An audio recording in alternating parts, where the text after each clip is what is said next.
mkesha umeandaliwa na kanda ya Beroya.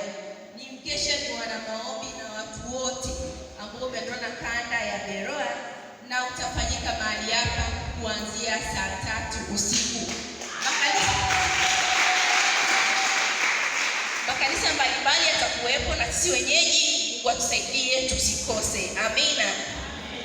Tangazo lingine, kuna kongamano la uinjilisti jimbo kuanzia tarehe 13 hadi tarehe 15 kwa wainjilisti wote na ngazi zote. Kongamano hili litaanza saa 2 asubuhi mpaka saa 10 jioni.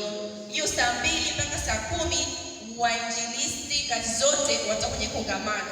Halafu sisi wengine wote wanatini wote katika jimbo letu tutakutana kuanzia saa 10:30 ambapo litafanyika katika kanisa la TAG Betheli. Haleluya. Amina. Naomba baada ya ibada vijana wetu wazuri nitabaki kuonana na viongozi wenu kwa ajili ya matangazo zaidi. Pia wanaume naomba mtabaki baada ya ibada.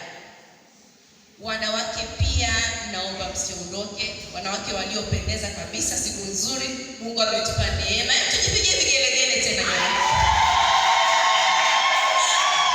Hakika ni nzuri. Simuona mimi nimekuwa mzee wa kanisa ghafla bila siku.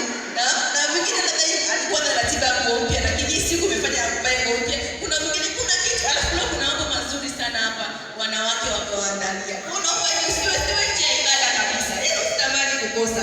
Haleluya. Amina. Kuna vitu tulikuwa tunatoa kwa ajili ya kwenda kutia moyo bibi Agnes.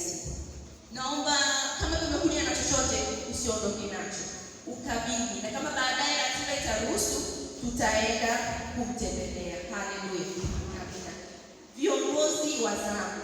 Viongozi wa zamu wiki ijayo, wiki inaanza tarehe 11 mwezi wa 3 hadi tarehe 17 mwezi wa 3 ni hawa wafuatao.